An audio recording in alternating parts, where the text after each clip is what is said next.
Call of Duty Zombies has been around for over 12 years, and with over 50 plus maps, there's a lot to go through. But with there being so many maps, there's gonna be some details that you've never noticed before, and in this video, we're gonna be going over 15 things you've never noticed in Call of Duty Zombies. If you enjoy zombies, then be sure to subscribe to the channel, and I'd love to know in the comments below if you learned something new. Whilst you're down there, click the thumbs up for the algorithm, but starting with our first thing you've never noticed is that the Tundra gun is better than the Thunder gun in Call of Duty Zombies. In the final Black Ops 4 Zombies map, Tag der Toten, you can get not only the Thunder gun, but a brand new version of it called the Tundra gun. Instead of it blowing out air, it fires cryo rounds. When this weapon was originally debuted, it got a terrible reception as it was just a terrible version of the Thunder gun. But what many people don't realize is that a few weeks after the map's release, Treyarch actually buffed the Tundra gun a few weeks after launch, and it's now actually better than the Thunder gun, but no one would ever notice that it is. And this all comes down to the fact that it now has more ammo.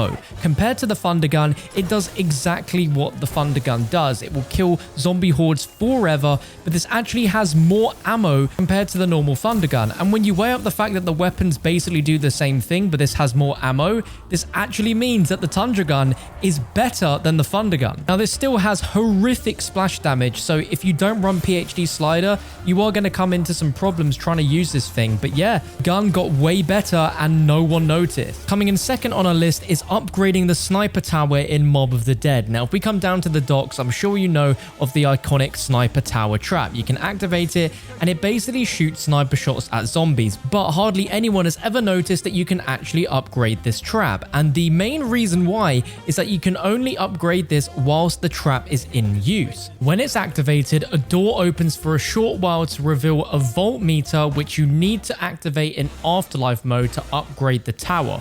Upgrading the tower allows it to shoot RPG rockets rather than just sniper bullets, which is really cool, but I don't know how often you'd actually do this. Moving on to number 3 is a very touching hidden detail on Voyage of Despair. If you make your way into the staterooms, on the ground you'll find a baseball glove with a baseball inside of it. You've probably ran past this room so many times and never ever noticed this detail on the ground, but this is a personal Easter egg placed by James, also known as Cornrow Wallace on Twitter, who's a level designer at Treyarch. Whilst he was helping with development on this map, a friend of his who he had known since he was 9 years old died. He was a huge baseball fan, so it seemed a fitting tribute. So rest in peace, Matthew. And what an amazing little tribute which will last until the end of time. Moving on to our fourth thing you've never noticed, and even I didn't know this prior to making this video. On the map Origins, you have to ride the tank and jump off to collect each part for the Staff of Lightning. We all know that, we've done it hundreds of times, but did you know that a power-up will spawn once per round at each drop-off point once you've picked up all the parts for the staff? That's right, if you ride the tank anytime after collecting all of those parts, each location that you jump off to will spawn a power-up which will be there temporarily. You've got a very finite amount of time to jump off the tank and grab that power-up before getting back on the tank. These only appear when you're close to one of the drop-off points, but this could be a game changer if there's a drop that you really need. You can try and get it through this method. The next detail takes us to Black Ops 4 Alpha Omega. There's a infamous jump scare where you have to aim out of the map with a sniper, and it looks like you're looking at the body of a zombie that's just stood there out in the distance, but this is actually not the case. This is actually a live model of the character you're playing as that will be put there outside of the map. The way that this Easter egg is client-based, so the game will check what character you're playing as and put that character's model specifically out there in the map. If you're playing with a friend in the same game and they look out the map, they will see their character model outside the map. Really cool stuff. Moving on to our sixth thing you've never noticed, if we jump all the way back to World at War Shinonuma, if you interact with this book in the bookshelf of the doctor's quarters, it will bring a evil Richtofen laugh.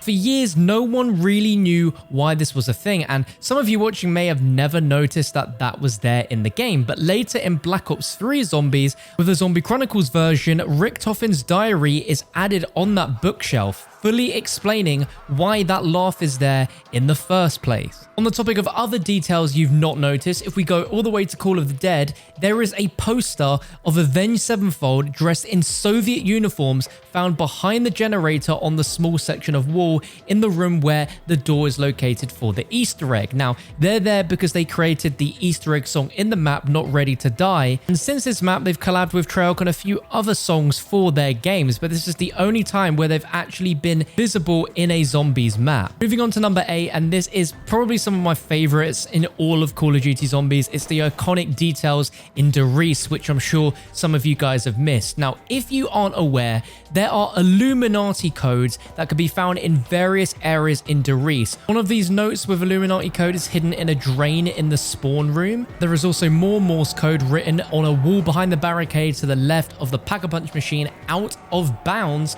And there's a code written on the white door in the room next to the Type 100. You can also find Illuminati codes written on wooden boards. These spell out the words Living Dead, Edward is alive, Treyarch, and to the community, the fans, and our families, thank you, we shall return. Now, back then, no one had any idea that this level of detail was hidden in the map. Back then, getting Der Riese and hearing that Treyarch will return would have just caused a storm to all the players who loved zombies and was jumping into it for the first time with World at War. Now, sticking with World at War, let's jump back to Shinonuma for a moment. If we go to the doctor's quarters, on the ground near the Perca-Cola machine, there is a note on the ground, and it's hard to make out, but some of the clear, obvious text on the texture reads, "It could be used to power HARP."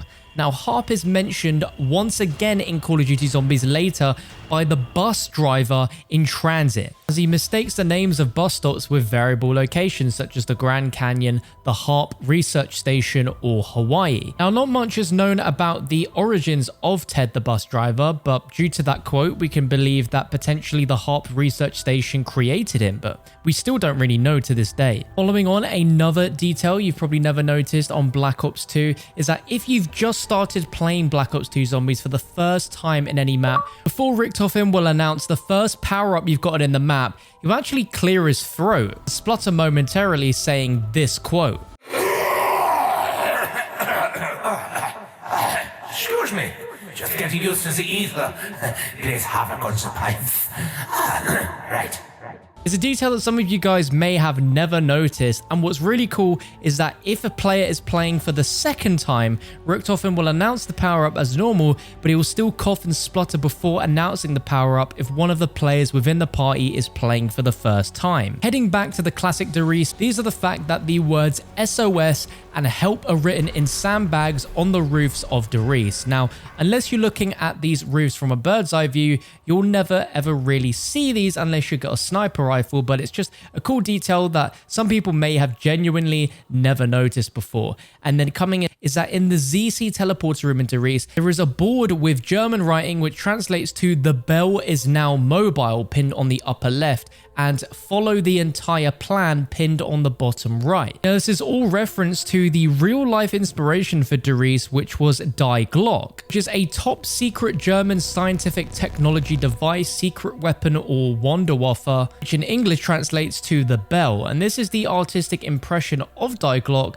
which looks very similar to the teleporters. Jumping over to Mob of the Dead, this is when you activate the Pack-a-Punch. Now, I've not noticed this before until very recently, but when you activate Pack-a-Punch, look very closely to the right outside the map to the Golden Gate Bridge, where you'll see that the ghosts teleport the Pack-a-Punch machine from the bridge to the rooftop. And this is obviously a reference to Mob of the Dead, where the original Pack-a-Punch location was, but this is just such a cool detail that if you blink, you genuinely will miss it. The second to last detail is that within Call of Duty Zombies, there is a secret group that none of you have ever noticed called Group 601.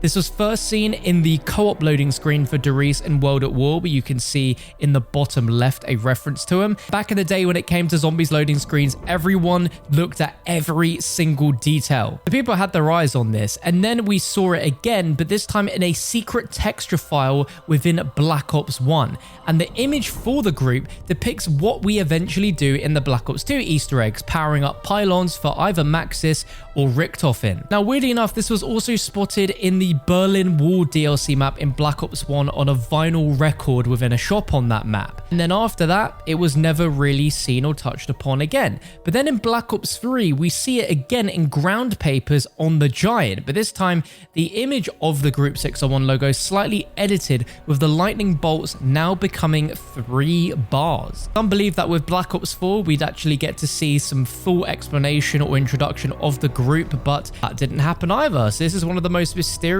parts of the Ether storyline. And to round off, the final thing you've never noticed in Call of Duty Zombies is that if you're in the crazy place in Origins, if no one has collected any of the elemental gems yet from there, the large walls that drop and block random paths won't fall at all, allowing uninterrupted access to that large room, and you could train in here, you can do whatever you want, and you'll never have to worry about those walls falling down and potentially killing you. If you enjoy this video and you'd like to see 15 more things you never noticed in Call of Duty Zombies, just let me know by dropping a like rating and a comment down below. If there's something you've noticed that you don't think anyone else has in Zombies, I'd love to know in the comments below. For everything Call of Duty Zombies, make sure to subscribe to the channel, and I'll catch you for another video very soon.